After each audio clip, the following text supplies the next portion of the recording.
Hello world, welcome back to the PG.biz podcast with your hosts, myself, Brian Baglow, and the ever-effervescent Peggy Ansaltz. Good afternoon, Peggy. How are you today? I am well, Brian. It is great weather at the end of September. And hey, even better than that, you've been working a lot on your show. I did some shows, missed, however, the show we're going to be talking about today. That's why I'm so happy to have this show. I can hear the highlights from our guests who were there. Yes, we are welcoming back our friends Dave Bradley and Chris James from Steel Media, who are freshly returned from Helsinki after the last PGC event. Gentlemen, it's good to have you back. Thank you for having us. Good to be here.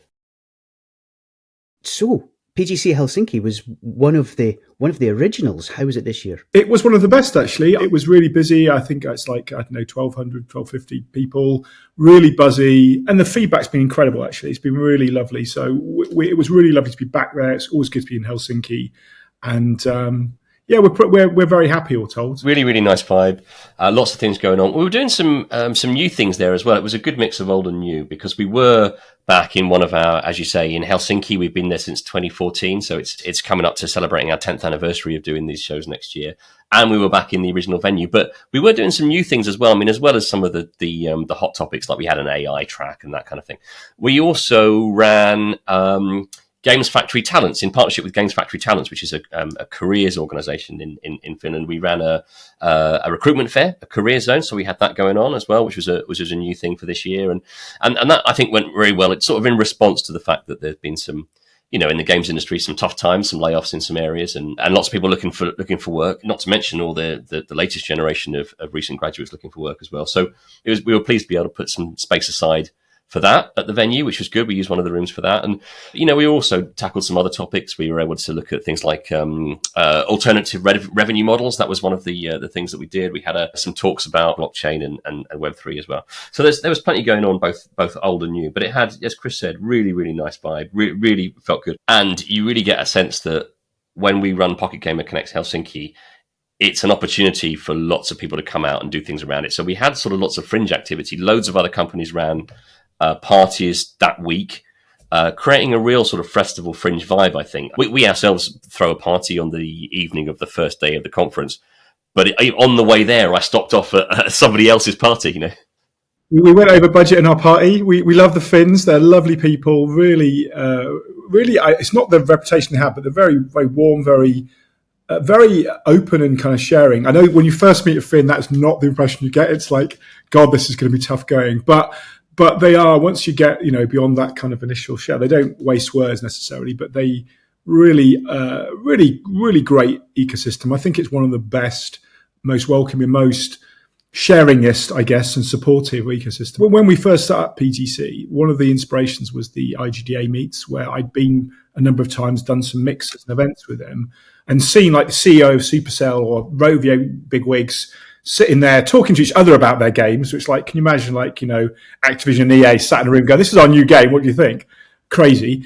And then also being really open to let students and indie developers come up and talk about their things. And that whole cross-section and openness is one of the real inspirations of what we wanted to do in the first place. The indie scene is alive and well and thriving, and I guess that's the Finnish games community has its roots in that indie scene, right back to the demo scene and the programmers of the 80s and 90s, and the indie scene is still there, alive and well. And we had an expo area with I think, Chris, 20 indie developers there showing their wares, and there was an audience prize. We had everyone who came in got to play games and vote on them, and we were able to reward the most popular game at the end of the event. And so there's definitely that kind of ongoing sense of indie community. We, as always, Chris mentioned there how one of our inspirations was the work done by the IGDA, and we're still very close to the IGDA. They worked with us to provide free buses from around Finland because we didn't want people in other cities in Finland, some of which are many miles away, to miss out. So we laid on with the IGDA's help some free transport, so students from the north could bus down to be part of the event and so on. So there was that continuing indie vibe was there, very much there. Who won in the competition? We had the Audience Choice Award, and there were two big indie pitches, one for mobile and one for PC. The Audience Choice Award, which was sponsored by Brightby, was won by Sulphur, a game by Perfect Random, an indie studio. They also picked up the prize for the very big indie pitch PC version. And then there was the mobile version of the very big indie pitch, which is run by Boogies, which was a dancing app, which entertained everyone on the when they came to get their award on stage, right, Chris? So gentlemen, what for you was the defining part of Helsinki this year? What was this kind of the best part for you, the biggest takeaway? What filled your hearts with joy? Well, I spent quite a lot of time on stage. One of my duties at the conferences that Pocket Gamer runs is stage host. So I was moderating a lot. So I spent most of my time seeing some of the great talks and panels and moderating those and being part of that. And we had, world-class speakers taking part, great topics, great talks. I really want to draw attention to a few there. When we had our regular industry visions and values track, which is who gets to talk about company culture and about building a better games industry, something which I think they take very seriously in Finland. But we had an incredible talk based around how to build sustainable culture in a creative environment that had some really incredible representatives on it from companies. We had, for instance, that panel was hosted by Matthias Viking from Turborilla, but it had speakers on it, including Ansu from Mainframe Industries and Isabel from DICE EA Games. So that was a really quality 40-minute conversation. Some fantastic speakers throughout. I'm by omission here. I'm leaving out scores of people, but there was a really interesting conversation about the role of indigenous game creators in the Finnish scene, which included Mariana from Red Stage Entertainment talking about the Sami people and their game creation, which is just interesting stuff and the kind of thing that you can only get in the region there, and very, very important topics. The thing overall that brought me joy was that sense of the games industry family.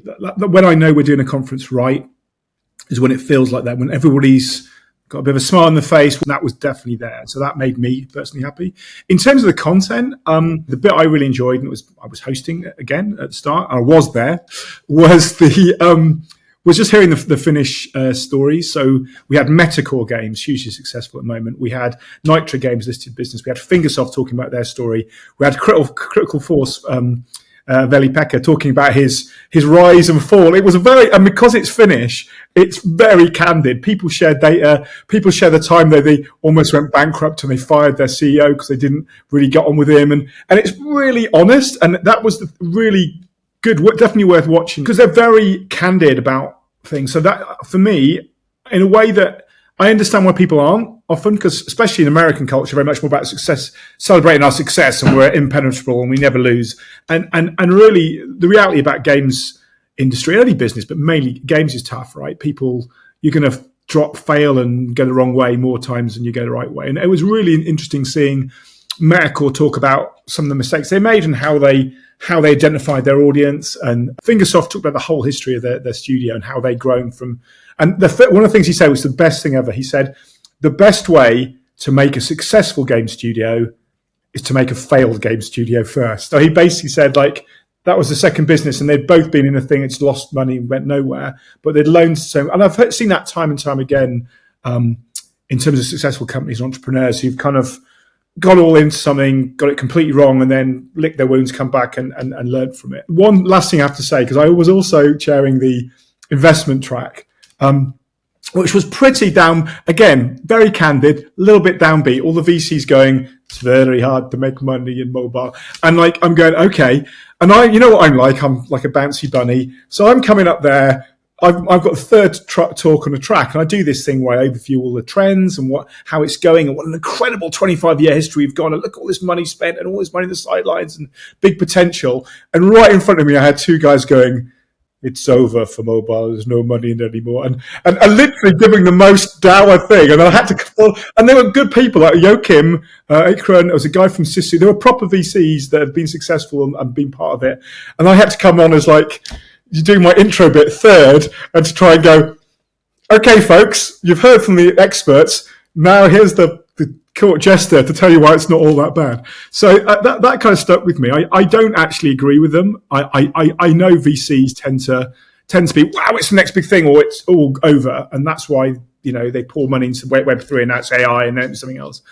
And I don't actually agree with their core thesis, but I can see that the old model that they used to invest in it's not like it doesn't work, but they don't have the same upside. Like before, you could invest, even as a seed, a couple of $100,000 in a mobile game studio with the hope of that growing without that much more investment to being like $100 million, maybe make $1 billion like Supercell kind of studio. And now that's very hard to do.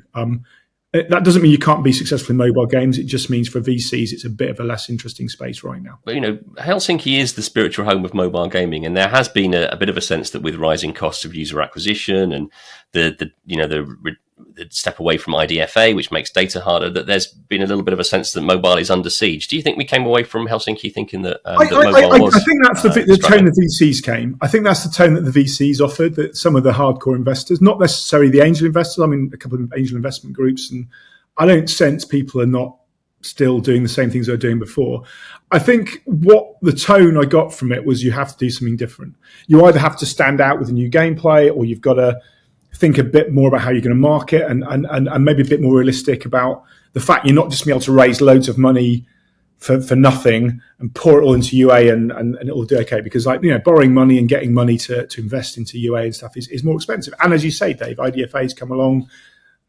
These things are changing all the time. It's harder to target an audience than it was. I wanted to zero in on a point that you raised earlier, Dave, which was about the focus on alternatives. So it was very much this vibe. It was very much this feeling, maybe not among the VCs, Chris, that mobile is here and mobile is real.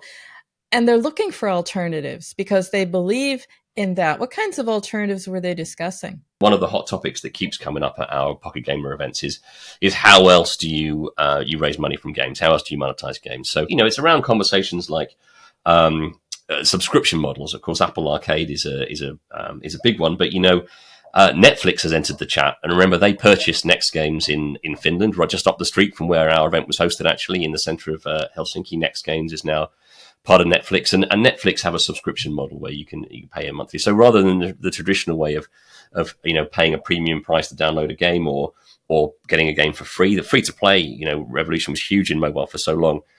The cost of user acquisition to get the scale of players that you need in order to make that work and then sell them ads or in-app purchases is really, prices a lot of smaller studios out of the market. So what are the other ways of making money? And we had a session on the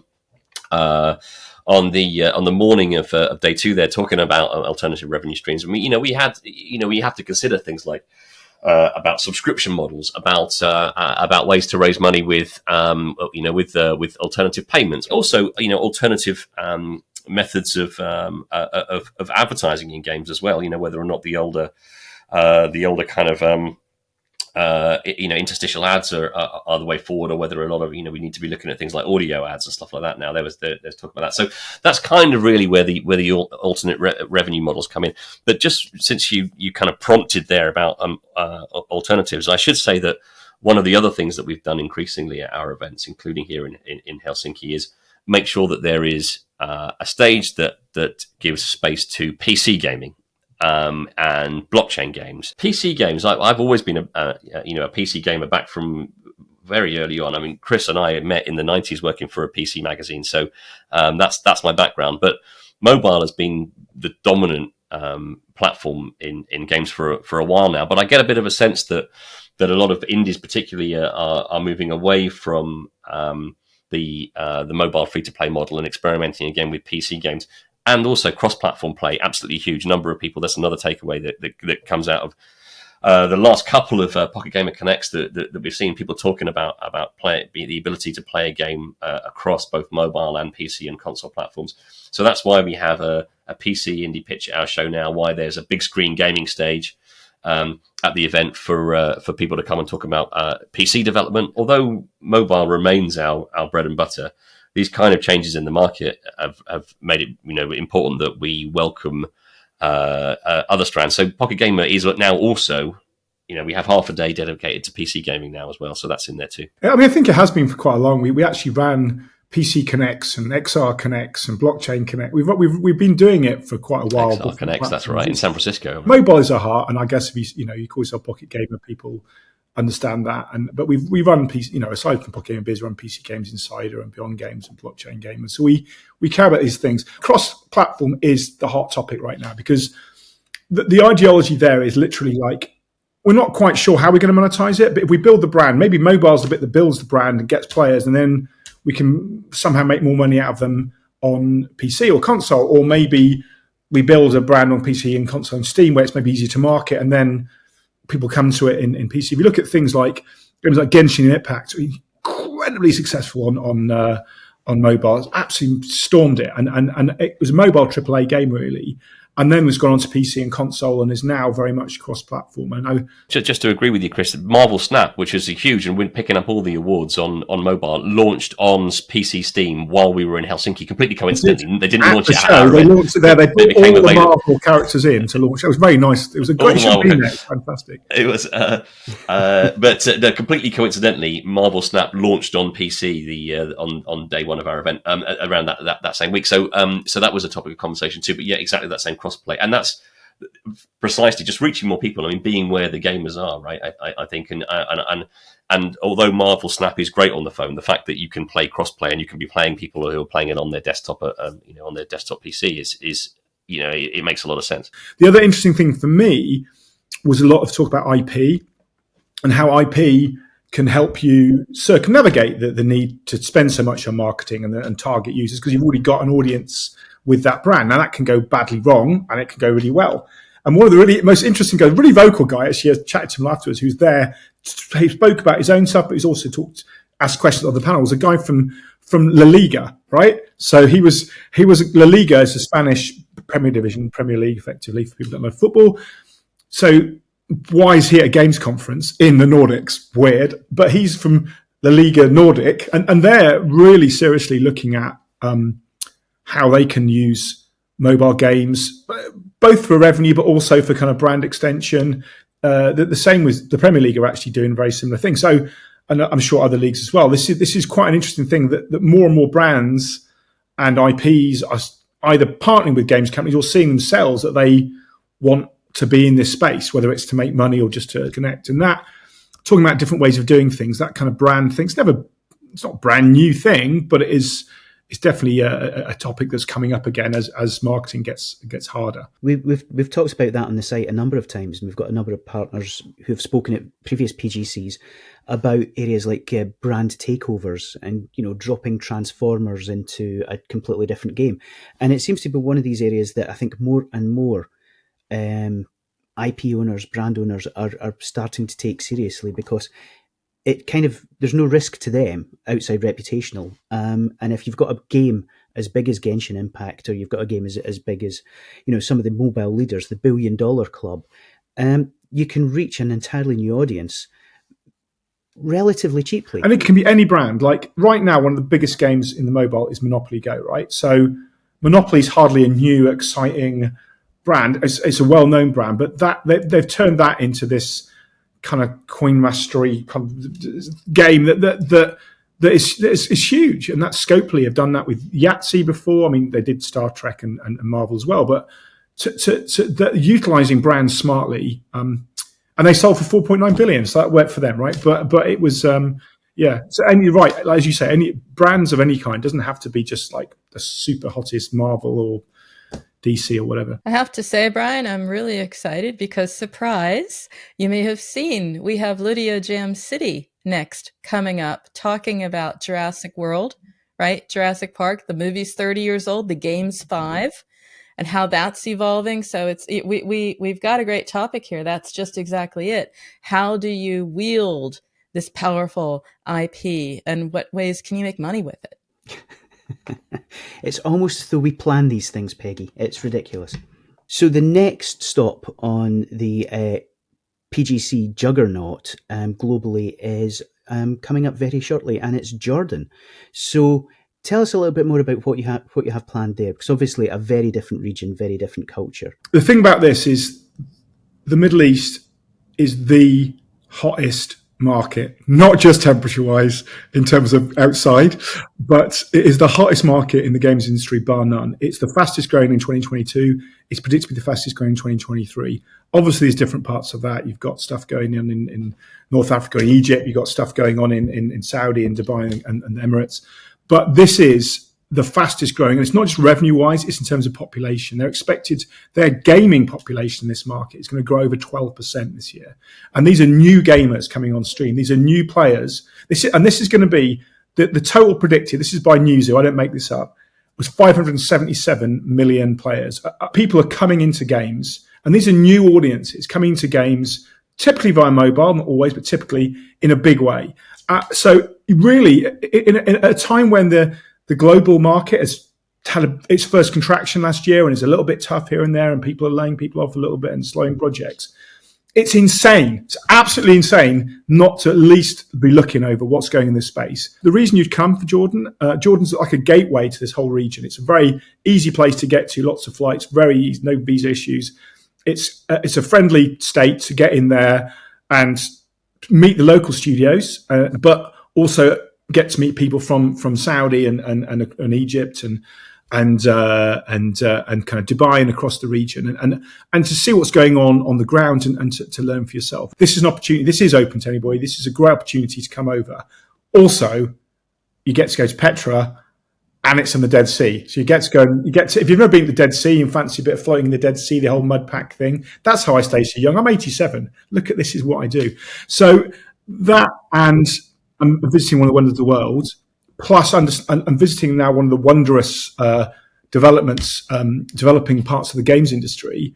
It's kind of a no-brainer, right? Certainly, Jordan is on a lot of people's personal bucket lists, right? Petra is an incredible wonder of the world. The Dead Sea is, an astonishing place to be. And our conference is held in a resort alongside the Dead Sea. So in terms of like a workcation, if you can persuade your boss to send you to a conference and tag on a couple of days afterwards, you can't beat a trip to Jordan. So that's absolutely one of the advantages of our conference. But yeah, certainly. I mean, one of the things that attracts people to the MENA region throughout, let's say, for instance, Saudi Arabia, is the incredible amount of investment that takes place there. So Saudi, through the Saudi Games Group, we were just talking about their investment in companies like Scopely. They've got $38 billion to spend, and that's got to be attractive to people working in business development and in the investment scene. However, Jordan is worth visiting, not just as a gateway to those other territories where there's a lot of investment taking place, but also itself is doing great work building a local ecosystem, and has done for many years. We're partnering out there with the KAFD, the King Abdullah Fund for Development, the Jordan Gaming Lab, and their approach really is to encourage grassroots level. So there's a lot of indie developers. There's a lot of work being done in education. One of our partners in Jordan is HTU, the Al Hussein University, the Technical University, who will bring a lot of students along. So as well as from some of the surrounding regions like Dubai and Saudi Arabia, there's a lot of investment going in at the top. What you can see in Jordan is at the grassroots where the next generation of game developers are coming from. And Jordan's got a very young population who are very engaged with games. I mean, just to put some numbers on that, I think the average median age in MENA generally, and this is particularly reflected in Jordan, is about 23 compared to an international average of about 28. And if you look at America, the average American is in their 30s, so much younger than some of the population in the West. And they're being very much encouraged to take up things like programming. And so you get a chance to meet that new generation at PGC Jordan. Swinging it back here to where we are and where you are, Brian, because you have been working, I've been watching you working very hard, seeing a ton of this in social, by the way. So definitely also making waves there. Tell us about your event, Scottish Games Week. It's coming. Yes, it is. It is. So the very end of October the 30th to November the 3rd. If you can't get flights to Jordan, you're pale and pasty blue like me, you're Scottish, the whole notion of 40 degrees just seems like oven temperatures. You can always come to Scotland. So we have a week-long series of events taking place. We've got a 2-day industry conference. We're chatting to MSPs and ministers at the Scottish Parliament and Education Symposium, the Scottish Games Awards, and we're closing with something called More Than Games, which looks at the transformative impact of games in areas like film, screen, animation, healthcare, education, all the cool things. We got a great response last year. The Scottish Government have kind of come back and said, this is quite interesting. We should be doing something.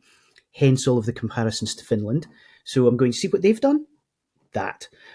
So they're thinking about it. I am assured. But we have a whole range of things coming up. We've got conferences, we've got exhibitions, we've got buses full of consoles that are going to be going around colleges. It should be a lot of fun. And obviously, we're covering Edinburgh, Glasgow, Dundee, and hopefully up into the Highlands as well. Fingers crossed, if the snow allows. So it should be a really good week. But if you want more information, you want to have a little look, gamesweek.scot is the URL. But we obviously can't finish on that. So Dave, where can people find out more about PGC Jordan? pgconnects.com is where all of our events go up, and there's information there about London as well, which is in January. But pgconnects.com/Jordan will take you to the Jordan page where there's information there. Just a quick one, because I've got London on the calendar booked. Is there something in between after Jordan? In December, we will be hosting the Leader Summit in Saudi Arabia. So we'll be in Neom, the new megacity development in the desert in Neom for our Leader Summit. Chris mentioned it a bit before. It's much more of a boutique event aimed for decision makers, director level decision makers. And it's an environment for roundtable discussion between people at that level, where the talks and panels will be relevant to them and less of a destination for people who work in, let's say, business development or monetization, that kind of thing. But you've got a little bit of a scoop here on the podcast because we haven't actually launched that event yet. I've given away the secret of our December event before there's actually a website available for it yet. So that's been incredible. Thank you very much for your time, gentlemen. It's always great to get a little snapshot in a sense of what Steel Media has been up to and the PGC events that are truly global. We'll do a wrap for the next one as well. You're back here every single time, every single show. Thank you so much. This show is all about how to do your job better, how to make an amazing game, how to market it, and you have a say. So if you have a story or know someone we need to shine a light on, then we would love to hear from you. We want to hear from you. We want to reflect the reality of the mobile games market in all its wonderful complexity and strangeness. So if you have any suggestions for us, if you have any feedback for us, you can always get in touch. You can email us at podcast@pocketgamer.biz. You can find us on Twitter @PG.biz, and you can reach out to us through the pocketgamer.biz website. If you're interested in listening to all of our podcasts, you can find them at pocketgamer.biz/podcast, and we would love to hear your thoughts on future shows. And we've got you covered on all the major platforms, so subscribe to the audio podcast, as Brian said. Look for us on YouTube. If you want to read it, hey, you can do that too, because we have a companion post for you as well on the pocketgamer.biz website. Tune in again for the next edition of the pocketgamer.biz podcast, and we look forward to speaking to you in the near future. Until then, I'm Brian Baglow. I'm Peggy Ann Saltz, and that's a wrap until next week.